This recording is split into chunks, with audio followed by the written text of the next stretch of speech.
एक अहम मुलाकात, एक अहम बैठक जो इस टाइम पर इस्तांबुल में चल रही है और पाक अफगानिस्तान का जो मुज़ाकरात का तीसरा दौर जो है वो जारी है इस्तांबुल में। अमन मुआहदे के हवाले से बात हो रही है, लेकिन अभी तक किसी फाइनल चीज़ पर जो है वो हम नहीं पहुंच पाए हैं। क्लासर साहब, सर आज तक अभी तक की इत्तलात के मुताबिक तो मामला खटाई में ही पड़ा हुआ है। क्या समझते हैं ये जो रिलक्टेंस है अफगानिस्तान की, इसका क्या मतलब लिया जाए? लेकिन वो चूँकि हत्थे चढ़ गए हैं एक मक्कार दुश्मन के और एक मक्कार शख्स के जिसका नाम मूदी है, तो इसलिए वो तालिबान नहीं हैं जिन्हें हम जानते थे।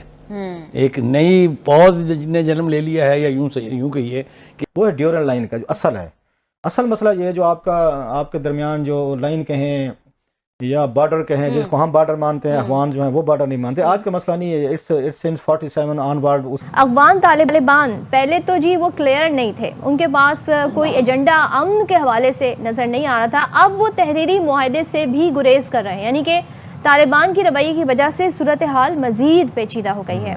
लुब्बे लुबाब यही है, मतलब अफ़गानिस्तान वो आएँ बाएँ शाएँ कर रहा है, मुतालबात पर नहीं आ रहा और सूरत हाल जंग की तरफ जा रही है। इसका मतलब है हिलाली साहब के जो ज़ुबान उन्हें समझ आती है, ख्वाजा आसिफ साहब ने फिर उसी की तरफ अल्टीमेट सोल्यूशन के तौर पे इशारा किया है कि अगर तो मुआहदा नहीं हुआ, कोई ख़ास बात आगे नहीं बढ़ी कि अब time is running out. Hello दोस्तों, स्वागत है आप सभी का एपीएन चैनल पे। तो फ्रेंड्स, आइए देखते हैं पाकिस्तानी मीडिया की लेटेस्ट वीडियो। तो दोस्तों, आपने एक बात नोटिस ज़रूर किया होगा कि पाकिस्तानी मीडिया का कोई भी एंकर हो या एनालिस्ट हो, अधिकतर भारत के बारे में और मोदी जी के बारे में बात करता है तो भारत को दुश्मन और मोदी जी को दुश्मन, मक्कार और न जाने ही कितने ही बेकार बातों से संबोधित करता है, जो यह दिखाता है कि पाकिस्तानियों के मन में और उनकी सोच में कितनी हेट भरी पड़ी है। लेकिन ये पाकिस्तानी दिन रात यही प्रोपेगेंडा करते रहते हैं कि भारत और मोदी पाकिस्तान से नफरत करता है, जबकि अगर आप भारतीय मीडिया को देखें या भारत के किसी भी लीडर को देखें तो कभी आप यह नहीं सुनेंगे कि शहबाज शरीफ मक्कार है या जिन लफ्ज़ों का इस्तेमाल पाकिस्तानी मीडिया करती है भारतीय लीडरों के लिए।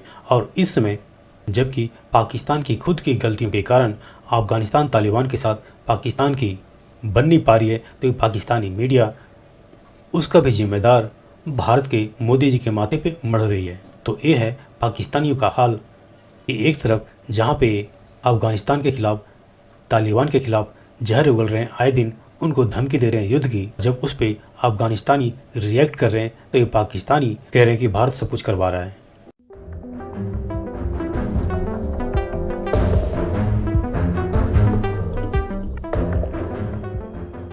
भाई साहब, इस्तांबुल में मुज़ाकरात का तीसरा राउंड शुरू हो चुका है और अब तक कोई बड़ी डेवलपमेंट सामने नहीं आ रही है।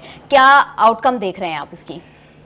देखिए, अफगानिस्तान के साथ हमारे ताल्लुकात चूँकि देरीना हैं, बहुत अरसे से हैं, बहुत अरसा रहे हैं। फिर हमने रूस के ख़िलाफ़ जंग भी लड़ दी, फिर हमने वो जंग जीत भी ली एक तरह से, जिसका दावा वो खुद करते हैं कि बस हमने जीत ली थी, पता नहीं कैसे। बहरहाल दावा करने में क्या हर्ज है, इसमें तो कुछ नहीं लगता है।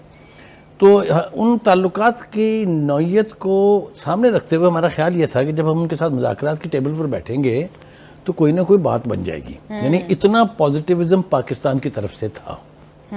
लेकिन वो चूँकि हत्थे चढ़ गए हैं एक मक्कार दुश्मन के और एक मक्कार शख्स के जिसका नाम मूदी है, और उसके जो गुर्गे हैं जिसमें से अजीत दोवल है, जिसमें शंकर है, तो इसलिए वो तालिबान नहीं हैं जिन्हें हम जानते थे। एक नई पौध जिन्हें जन्म ले लिया है, या यूं कहिए कि एक तरह से ट्रांसफॉर्म हो गई है। अब हमें ये जो दावा हम करते थे कि एक तरफ हमारा दुश्मन है, दूसरी तरफ हमारा मुसलमान भाई हमसाया है, वो मिथ टूट गई है जी। अब हमारे दोनों तरफ दुश्मन हैं जिन्होंने अपने हाथ जो है वो जोड़ लिए हैं हमें नुकसान पहुंचाने के लिए। इस वक्त तीसरा दौर जो है वो चल रहा है। पहले दोनों अदवार जो हैं, जिसमें हफ्ते के रोज़ 8 घंटे मुलाकात जारी रही, इतवार के रोज़ 13 घंटे तक मुज़ाकरात जारी रहे, लेकिन नतीजा सिफर। तो अगर तो वो समझते हैं कि वो फौजी एतबार से हिंदुस्तान का एजेंडा हो या किसी का भी हो, हमसे निपट लेंगे, तो ये ख्वाब उनको देखना बंद कर देना चाहिए। साहब, इक्वेट कर रहे हैं भारत को और अफगानिस्तान को। जब भी भारत की जानिब से कोई जारियत की जाती है तो पाकिस्तान उसका बहुत सख्त जवाब देता है। आपको लग रहा है कि इस दफा भी पाकिस्तान का जवाब उतना ही ज्यादा लाउड और उतना ही बोल्ड है? देखिए, 2-3 बातें हैं। एक बात तो ये है कि अब हम कन्वेंशनल वॉरफेयर से ऊपर आ गए हैं। वो हमने 5 मई को जो जंग शुरू की थी हिंदुस्तान ने, 4 दिन जारी रही, हमने 4.5 घंटे में उसका फैसला करके वो एक तरफ रख दिया। ये सारी दुनिया ने देखा है, सारी दुनिया ने तस्लीम किया है। इसलिए अगर अफगान तालिबान इस गलतफहमी का शिकार हैं तो उन्हें इससे बिल्कुल बाहर आ जानी चाहिए। बुखारी साहब, लेकिन जब हमने देखा कि अब आप बात कर रहे हैं कि भारत जो है वो इस सरपरस्ती कर रहा है, अफगान गवर्नमेंट उनकी कहने पर ये सारा कुछ कर रही है, तो बुखारी साहब उनके साथ तो हमने इस तरह के मुज़ाकरात नहीं किए थे जिस तरह से यहाँ पर, आपको नहीं लगता कि ढील दी जा रही है? देखिए बात ये है, मुझे तो ये शर्म नहीं आती, मुझे तो ये यानी समझ नहीं आती है कि ये अफगान जाके वो न्यू दिल्ली की गोद में बैठे कैसे हैं, किस बलबोते पर बैठे हैं, क्या किया है ऐसा भारत ने उनके साथ। अब आ जाइए जनाब, मैंने कहा था कि ये जो बात कर रहे हैं कि कोई भी वायलेशन जो है वो अफगान एयर स्पेस की ना की जाए, लेकिन ख्वाजा साहब ने तो ये खुली खुली धमकी दी है कि अगर कोई डील नहीं होती तो फिर तो खुली जंग है। इसका मतलब है हिलाली साहब के जो जुबान उन्हें समझ आती है, ख्वाजा आसिफ साहब ने फिर उसी की तरफ अल्टीमेट सोल्यूशन के तौर पर इशारा किया है कि अगर तो मुआहदा नहीं हुआ, ज़ाहिर कोशिश तो हम कर रहे हैं, मुसलसल डिप्लोमेटिक लेवल पर हमने बात की, मुज़ाकरात की मेज़ पर हम बैठे हुए हैं इस वक्त भी, जबकि मुसलसल खिलाफ वर्जियाँ हुई हमारी सरहदों की, but still we are talking. But जो ख्वाजा आसिफ साहब ने कहा इसी तरफ इशारा है कि बात से बात नहीं बननी शायद। हाँ, मेरा अपना ख्याल ये है कि ख्वाजा आसिफ ने वो बिल्कुल वो कहा है जो कहना चाहिए था और जो वो समझते हैं, और वो बिल्कुल सही कहा उन्होंने कि अगर अमन नहीं होता, अगर तुम आने देते हो तुम्हारे टेरिटरी से जो वो टीटीपी जो पना लिया है उधर, वो आते रहते हैं और रोकते नहीं है उनको, तो फिर जंग होगा और होगा। वो बात आपकी नहीं मानेंगे तो लड़ाई तो होना ही है। इसलिए होगा कि पाकिस्तान रिटेलिएट करेगा, पाकिस्तान बदला लेगा, पाकिस्तान उनको रोकेगा, पाकिस्तान उनके अड्डों को जाके तबाह करेगा, उनके सेंचुरीज को ख़त्म करेगा, और करना भी चाहिए। और अगर वो करेगा तो जंग होगा, बिल्कुल जंग होगा। इसलिए और कोई तरीका रहा नहीं है। जब आप लोगों को पालते हैं, हथियार और पैसे उनको उधर मिलते हैं, और वो हमारे जगह हमें आके मारना चाहते हैं और आप कुछ नहीं करते हैं, और वो जंग होगा। देखिए इंडिया तो चाहता है ना जी, इंडिया तो बड़ा खुश होगा सुन के कि हम कह रहे हैं कि जंग हो जाए। अगर जंग हो जाए तो who will be happy? Nobody will be happier than India.